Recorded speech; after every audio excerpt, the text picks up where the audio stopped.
Welcome everyone to the third Thursday. A small change of agenda today where I will be asking the questions.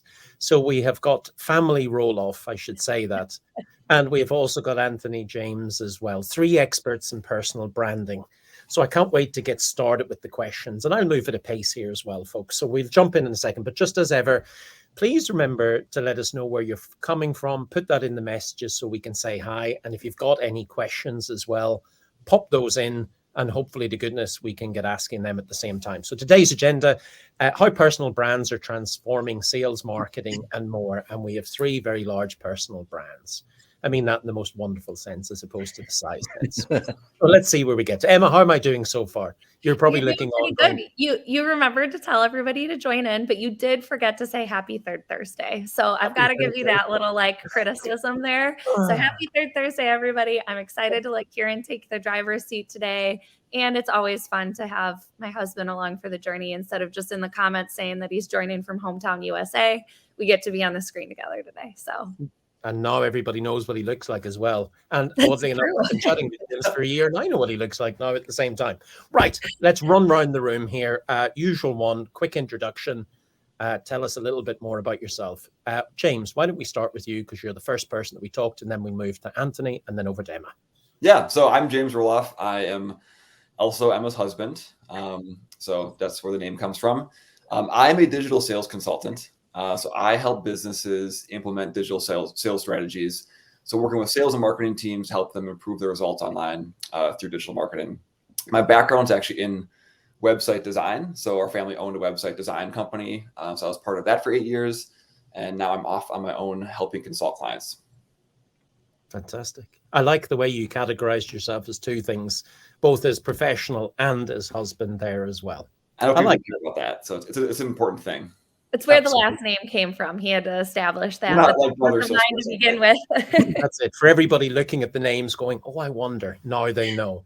Anthony, sir, if you don't mind, obviously not family roll-off unless you want adopted in the middle of the show. Do you mind telling us a little bit more about yourself? Sorry. Yeah, my name is Anthony Jones, and I'm not related to Emma or James, but glad to be here today. Yeah, so I'm the owner of Anthony Jones Consulting. I help individuals, business owners, brands build their personal brands on LinkedIn to generate more leads and clients for their business. I spent actually 20 years in the nonprofit sector where I worked for Ducks Unlimited.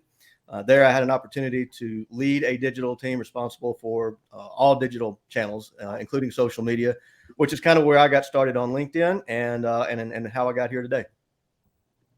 Fantastic. Alrighty. Wife of James then. Would you mind doing an introduction for all those who do know you and for those folks who are tuning in for the first time? Of course. So I am the director of sales with a company called 𝗖𝐼𝐻, and we help insurance companies manage core transformations. And I do not have my own business. I am not a consultant in this space, but I'm going to be speaking from the voice of somebody who's built a brand to kind of use that as a vehicle to get my message out from a sales standpoint. And kind of talking about how I use those tools to change up how I sell and why it's so important to how I do my job. Fantastic. And massive following. And did I see you're now on LinkedIn's accelerator as well as a result of all that work? I am. This week, the LinkedIn Accelerator program started, and it's a cohort of 120 people focused on innovation and technology. And I'm focusing on driving digital literacy through my content on LinkedIn to help people understand how to be more effective with their transformations.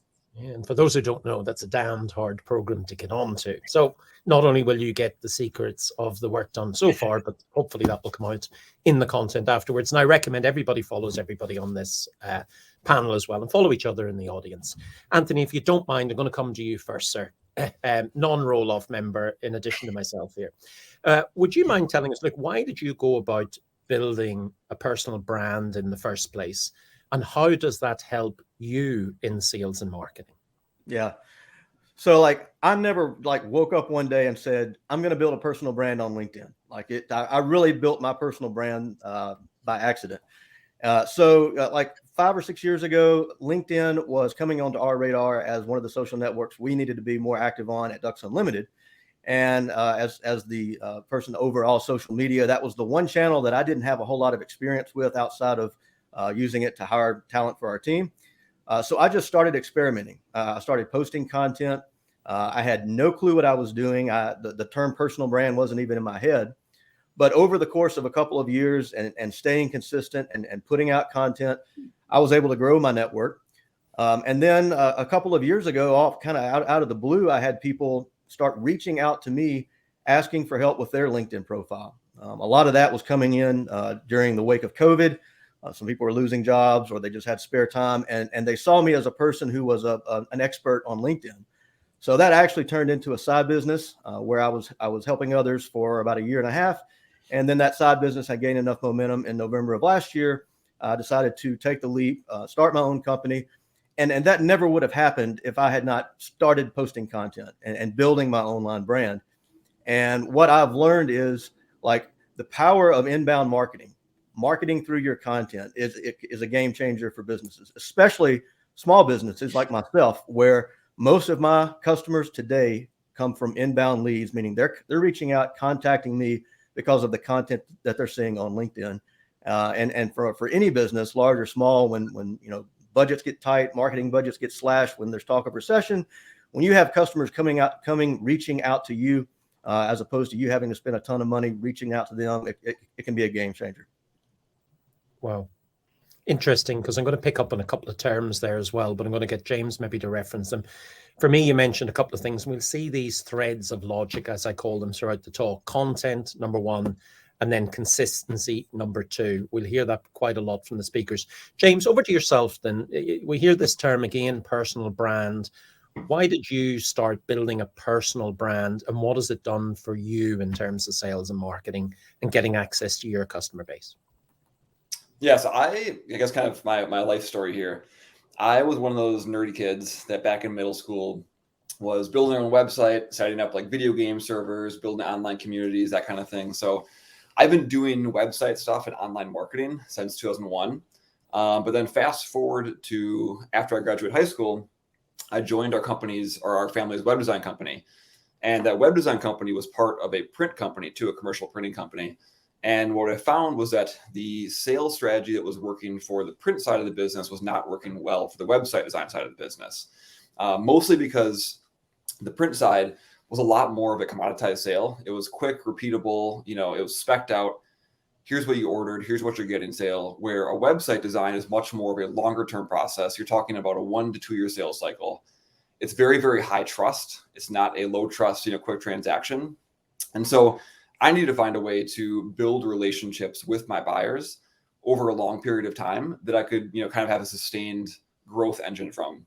And like Anthony said too, a big part of that was building inbound leads and not relying strictly on cold calling and things like that too. So I started doing my personal branding really to focus on that educating side of being a personal, thought leader or expert in my industry, so that when people were looking to get help with a website or with digital marketing, they knew that I was a resource they could reach out to. So that was really the genesis of it. And then over time, as I built out a sales team, it was kind of helping my sales reps build that same process and get inbound leads that way too.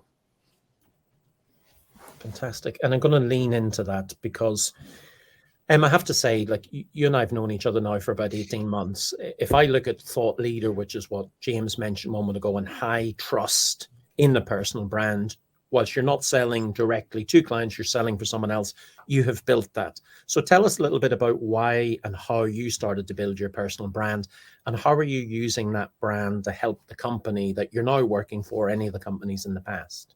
Yeah. So earlier in the COVID timeframe, I always joke, and now you guys are all getting my secret weapon, but I have a in-house sales and marketing consultant who lives with me. And so at the beginning of the pandemic, I've always been very, very educational based in my sales style. And so when I was meeting with people in person, that meant a lot of lunch and learns and focused conversations where I could help educate my customers.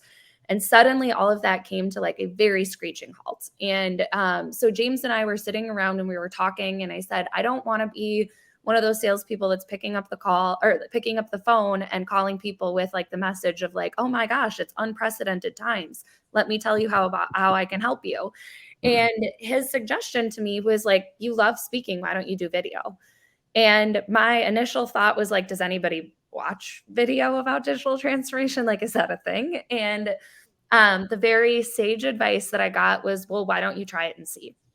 And so then about, I think it was April of 2020, I started the interview series that I did that actually is part of how we got connected, Kieran.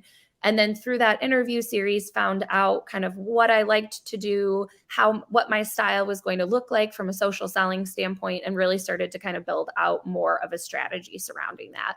Now it includes things like this show, and for anybody that follows me, TikToks, and my own YouTube channel that's got another interview series. And it's really turned into something that not only do I enjoy doing, but it's made me a lot better at my job.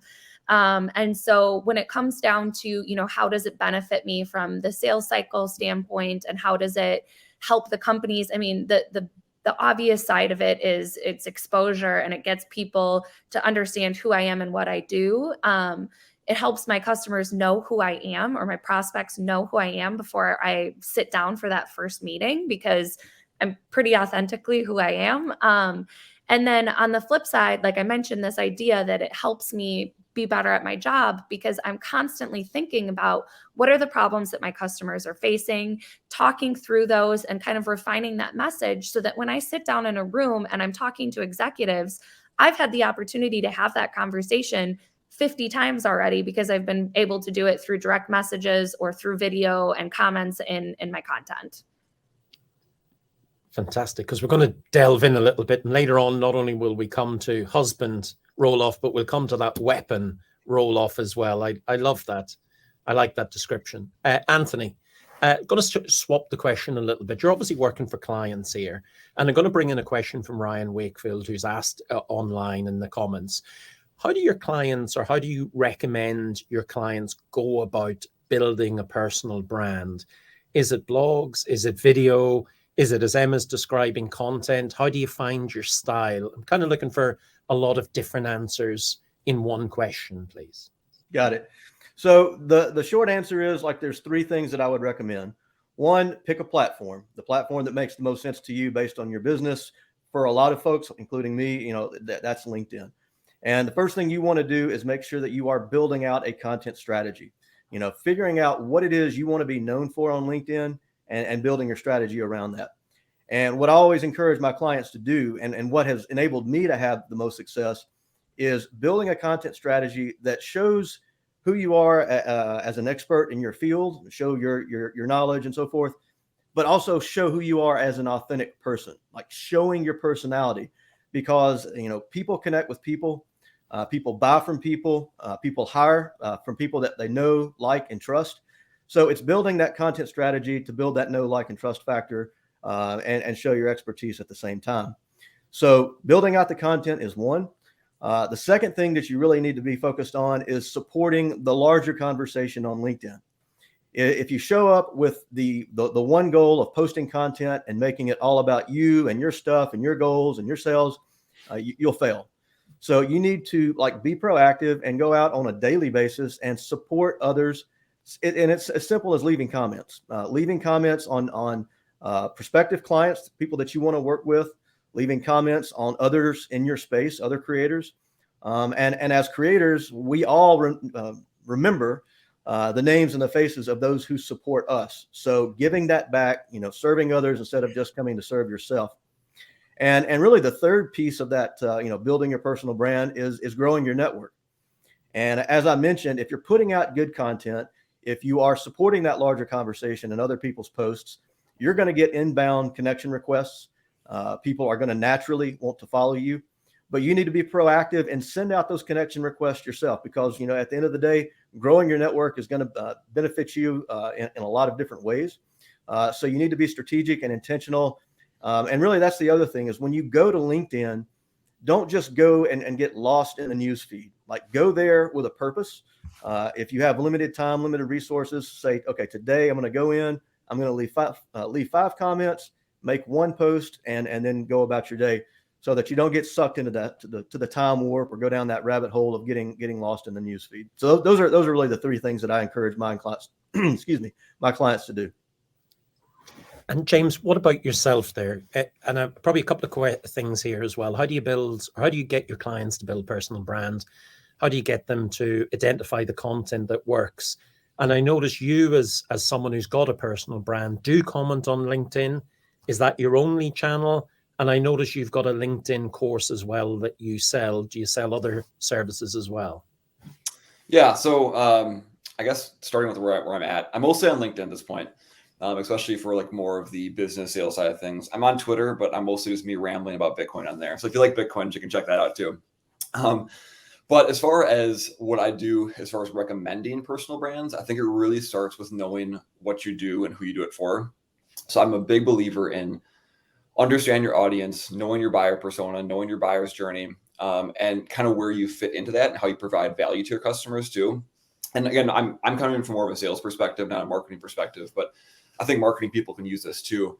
I'm a big fanboy of Donald Miller and his Story Brand.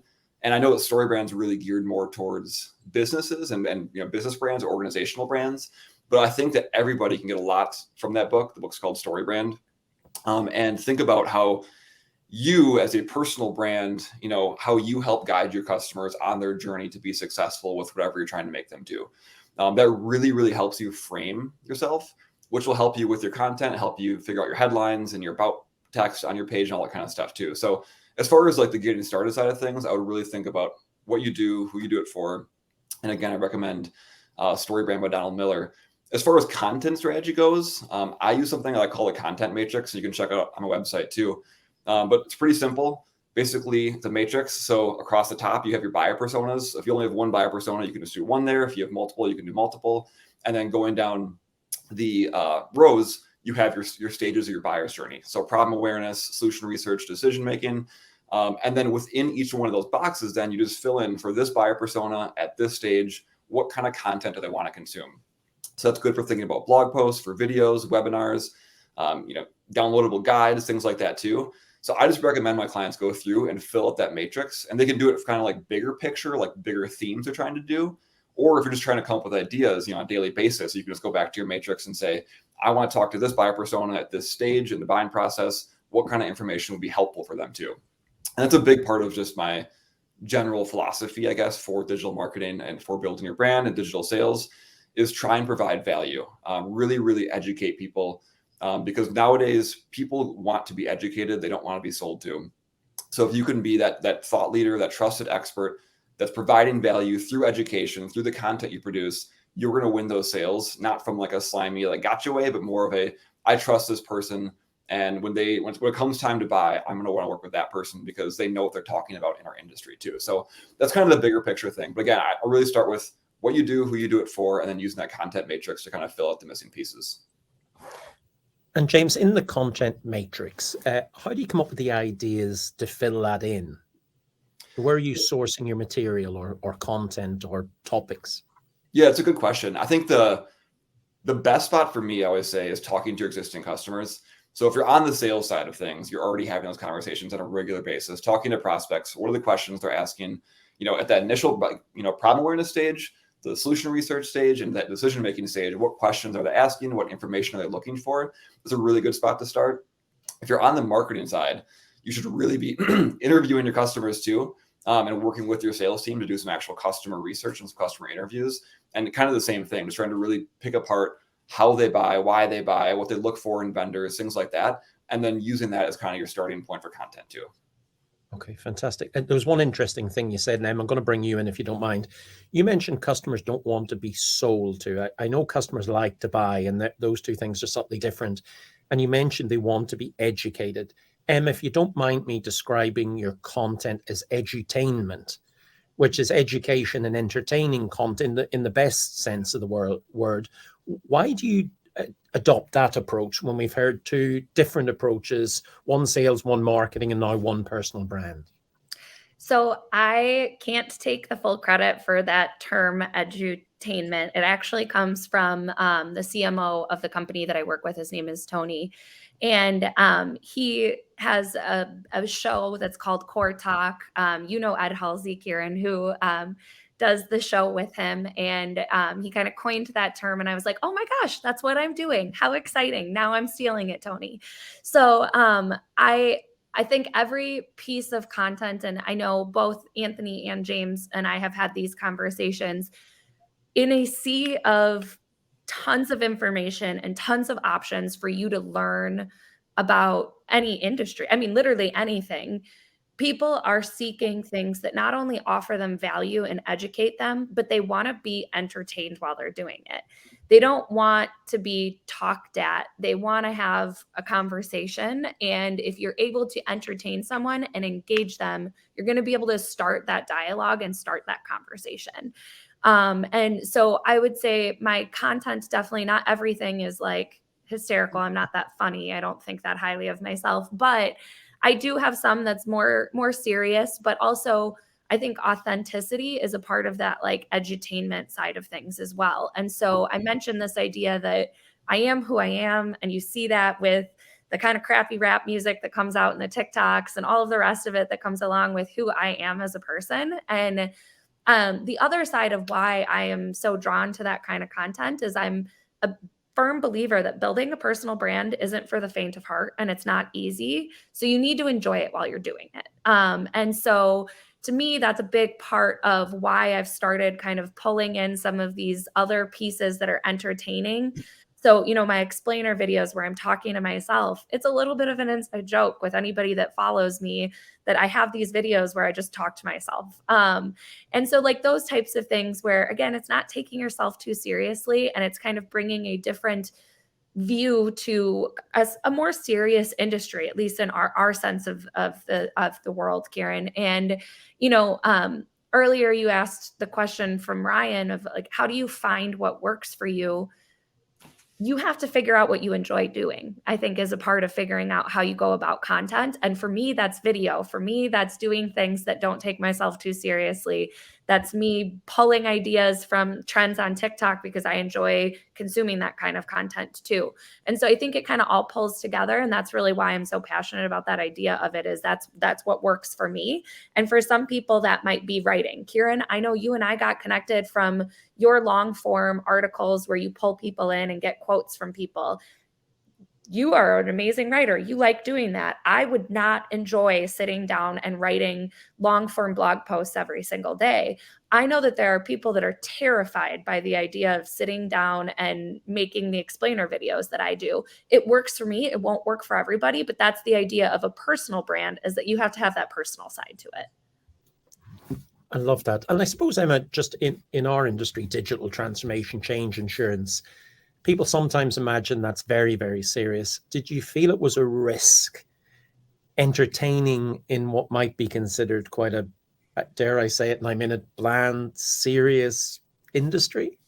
So going back to James's original advice to me when I started all of this and started the interview series is, what's the worst that happens? You figure out that it doesn't work. And the internet moves so quickly. You might see something that as like a failure or a flop. Chances are nobody else was paying attention to it. And especially when you're first getting started, I mean, it's on the internet. You could go find it. The first video I made was so dreadfully awkward because I didn't know what I was doing and I wasn't comfortable with the idea of it. And I think the second one, I brought our baby in because I was like, I need a prop so that I feel comfortable while I'm doing this video. But again, that's a blip in time. No one else is paying attention to that, and you get better over time. And so the idea of like experimenting and figuring out what works, no one's paying as much attention to you as you are to yourself. So experiment and figure out what you like and what works. Fantastic. I really love that. Anthony, I'm going to come to you if you don't mind. You mentioned about going on LinkedIn. Brilliant platform. But how many platforms should you be on? Because technically, if you're in one, are all your eggs in one basket for audience members? Or is that a good thing? And number two is, what happened if LinkedIn disappeared tomorrow morning? Yeah, great question. So my personal, the approach that I take in my business is I want to go really deep on two channels and have a presence on the others.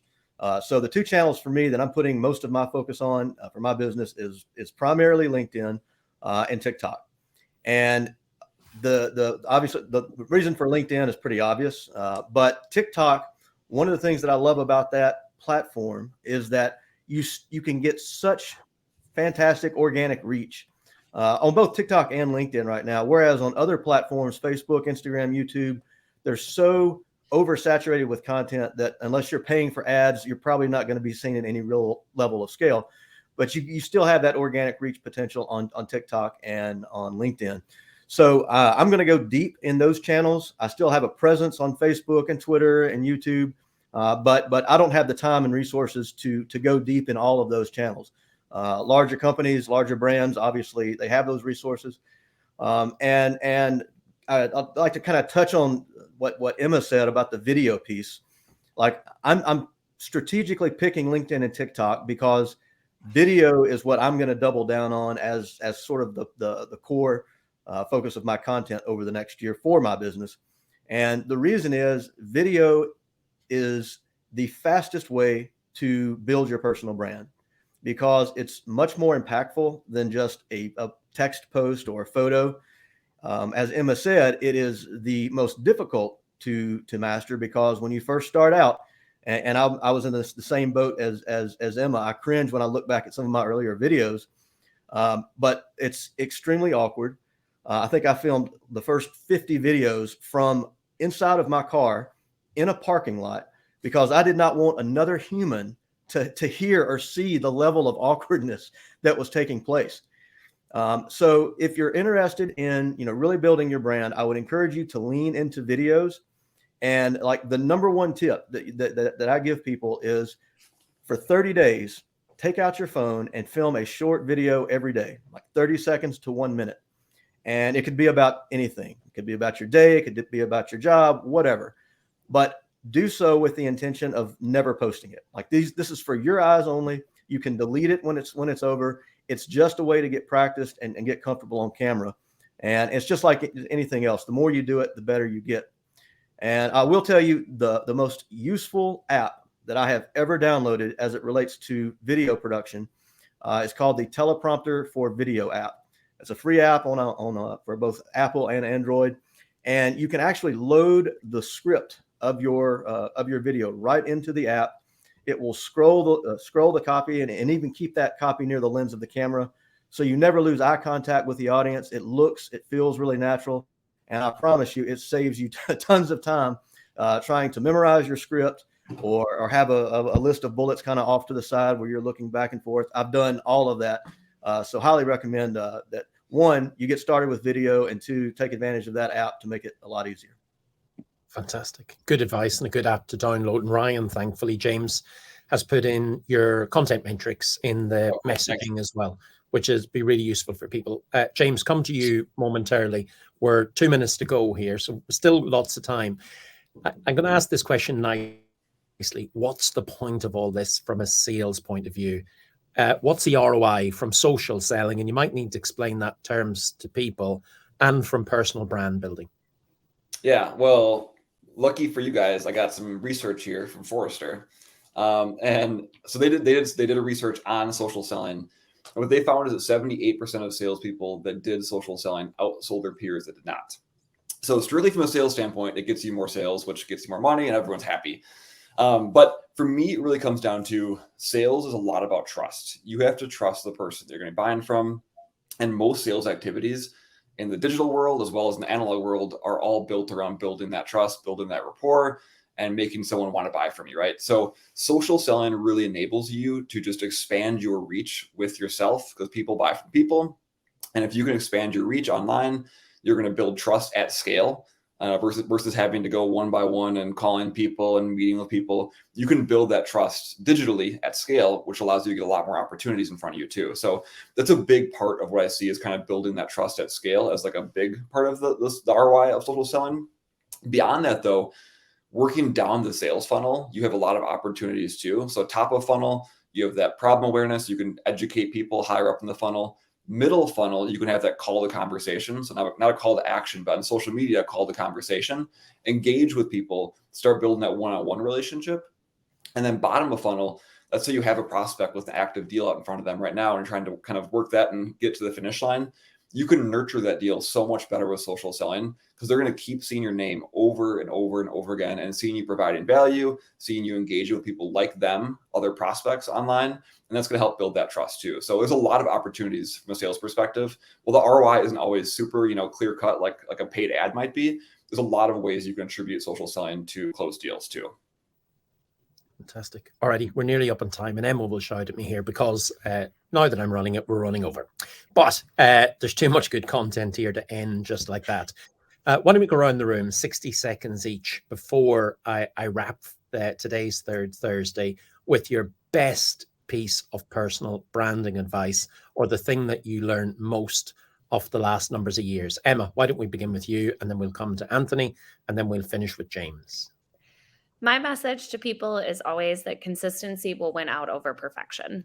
And again, there are times where I've had posts that have typos. And of course, those are like the ones that always get attention. But again, I'm not perfect. I don't pretend to be perfect. I show up every day though. And that builds, going back to what James said, that builds the trust that I am somebody that's actually here to help people learn about my industry and what I do. And I'm truly passionate about that from the education side. But again, showing up every day is going to show that consistency and that you're trustworthy. And you don't have to be perfect to be trustworthy. And nobody expects you to be perfect to buy from you, but they want you to be there when they need you. That plays on the authenticity, being yourself. I really love that. I think that's what people get from me every time, Emma. Anthony, your best tip. Yeah, Emma stole one of my best ones right there, but she was spot on with that. But no, I would say like the biggest tip is just get started and don't overthink it. So many people, especially on LinkedIn, overthink their content to the point where it's paralysis and they feel overwhelmed. And when we feel overwhelmed, we do nothing.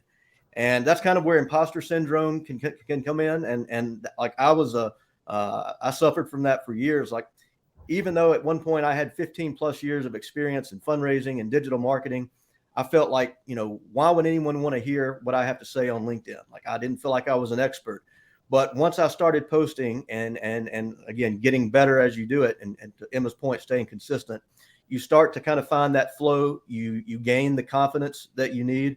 And then that other part of just staying consistent. And I really love what James said, and that is leading your content with value.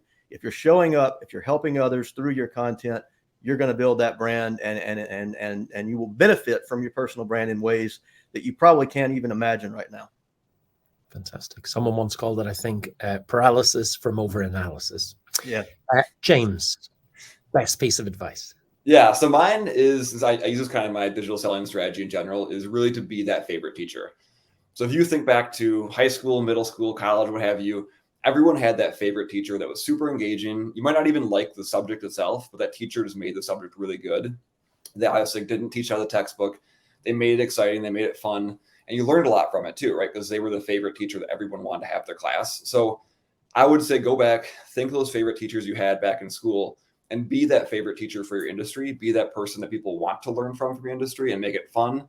And people want to work with you then. I love that. There's a lot of ex-teachers in the room. Emma, I know you and both I are ex-teachers as well. I wonder if there's something to do with that. So look, thank you, all three of you. Emma can critique me afterwards. That's fine. You can be a teacher as to how I'm meant to do this next time. But look, really appreciate it. Let's summarize and just wrap around the room before we go. I heard a lot of different things. Turning up is one, not worrying too much about what you put out there at the beginning, and probably not worrying too much about what you do now. Keeping that consistency, being your authentic you. Emma, I think you mentioned a couple of times just testing different media, testing what works for you. And then I love what you're saying there at the end, James. Find someone that, you remember, but obviously be your authentic self and be that best person of you. And James, or Anthony, sorry, why am I calling you James? Anthony, just at the end there as well. It's interesting what you said, that some people worry about what they've got. Maybe isn't valuable, but I think what everybody has to say is valuable. And even if they're only saying to themselves, because as Emma, there's me expecting all of my content to be consumed by the entirety of LinkedIn. And unfortunately, or fortunately, tongue in cheek, it's not. But put your content out there, don't worry too much about it. You have something valuable to say. The key bit, Anthony, is for folks to get started as well. So look, massive knowledge bombs in there. Notice, Emma, I learned that phrase from you a little while ago. Massive knowledge bombs in there for everyone. I hope you enjoyed this third Thursday. Please do connect with all of the panels and the experts here. There's folks here who sell some of the services you might want to buy and some of that coaching and mentorship, and put out huge amounts of value all the time that you can consume at your leisure. Until the next third Thursday, thank you so much.